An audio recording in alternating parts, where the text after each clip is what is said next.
Hello and welcome to this week's Wild Spirits News. My name is Sibylle, and today's subject is the biological reason why we don't have time.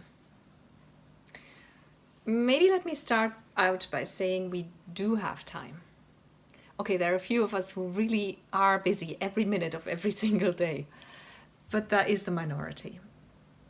If you've been with me for a while, you've done this exercise where you write down the hours that you spend every day on sleeping, on chores like housework and showering and whatever else, the hours you spend in work, and then add all that up over a week and see how much free time there is actually left. And it's usually, like I said, for the majority of us, it's an embarrassingly large number of hours that should be free, and yet we never have time for our passions. How does that happen?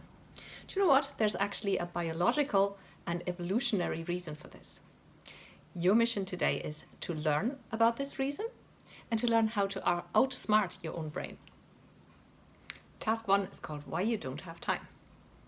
So I'm not going to give you a scientific lecture now because I'm not a scientist, and the actual scientists would laugh at me for mispronouncing things and getting things wrong. But basically, our brains consist of 3 major parts. The largest part of that could be called the rational brain. This is what we need to make decisions, to think logically, to think things through, to be rational, this kind of thing. However, the most powerful part of the brain, because it's the oldest evolution from an evolutionary point of view, is the third part of the brain, and that's called the limbic brain. You could call that it's very simplified, the emotional brain. That is the seat of our emotions, and that is a lot more powerful than our rational brain, and it's also separated by the brain in between, and that is basically the brain that is that deals with movement, balance, stuff like that. So the limbic brain is separated from the rational brain, and it is more powerful. And this, if you know this, immediately makes a lot of things clear. For example, why we don't eat healthy and exercise, or why we don't pursue our passions, why we don't do things that we know are good for us, and why we sometimes do things that are very bad for us. So your rational brain might be saying, okay, I have time and I need to prioritize my passions, so I'm going to do the housework now, so later on I can go and paint. However, your limbic brain has no concept of time whatsoever, and it says, no, I want to feel good right now. Let's flop down on the couch and watch a Netflix series. And did I mention before it's more powerful? That's what we end up doing. So you're not lazy or stupid or unmotivated or have no willpower whatsoever. If you're trying to by willpower to do this with your rational brain and to overcome your limbic brain, you're basically fighting a war against yourself, and there is a better way. Task number 2 is called Work with your brain, not against it. So to counteract this, you need to get on your limbic brain's good side, so to speak. You need to feed it plenty of emotional rewards. For example, prioritize your passion. That is an emotional reward for your limbic brain. That is why I keep harping on about this and why this is so important in discovering a purpose and living a life of joy and passion and happiness.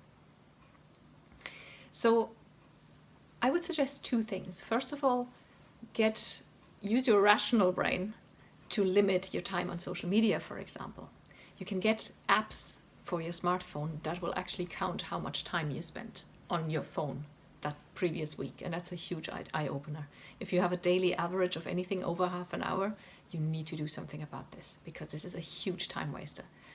I'm not saying go away altogether. Some people do that. They go cold turkey and sign off Facebook. But become very conscious of it and really cut down on it. That is something that the emotional brain can actually do. But you still have to go past your limbic brain. And to do that, I suggest, like the task's title says, working with your brain rather than against it. So, for example, you are now compelled, it's the evening, you're a little tired, you have a bit of time, and your limbic brain tells you to scroll through social media or watch Netflix. And you need to dig deeper, and you need to get into the emotional remember, it's about emotions, so there's an emotional need behind this. What is the emotional need? It might be you want to feel really cozy on the couch, really comfortable, and just be distracted and not have to do much. Maybe you're overwhelmed and you just want to switch off for a while and just check out of the world. There's nothing bad with that, by the way. It's a signal that you need to do this via self-care. So find a way to give yourself this same coziness and comfort and the way to switch off in a nourishing self-care kind of way. Maybe with a bubble bath or with a walk in nature or whatever else floats your boat. Find a way to feed that emotion that isn't a useless, draining activity. And then after you've done that for half an hour or so, and your limbic brain got plenty of rewards, you surprise it by pursuing your passion and giving it more positive signals, emotional signals. So that way you get your limbic brain on your side. You have to think of it much of like a child. It's like a little child that has no concept of time, and if it wants something, it wants it now. You can't say, no, it's in the afternoon or it's tomorrow. That's horrible. It'll start crying and getting really stubborn. Not because it's horrible, but because children have, at a young age, they do not have the concept of time, and later doesn't mean anything to them. And that is the limbic brain that is still dominant in them.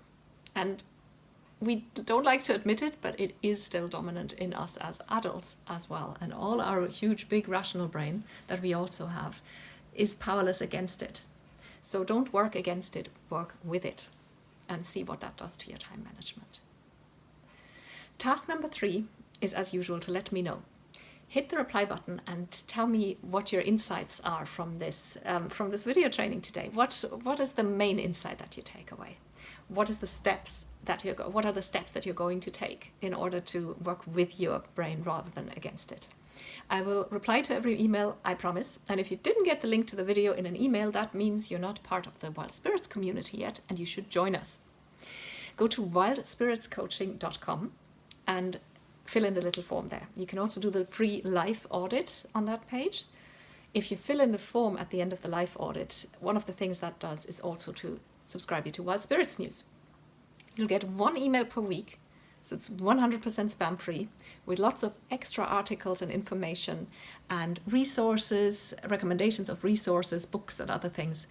And sometimes you get exclusive offers that are exclusive only to my subscribers that nobody else ever gets to see. So go to wildspiritscoaching.com and sign up. You can also Google Wild Spirits Coaching. That'll get you to the website as well. Thanks for watching.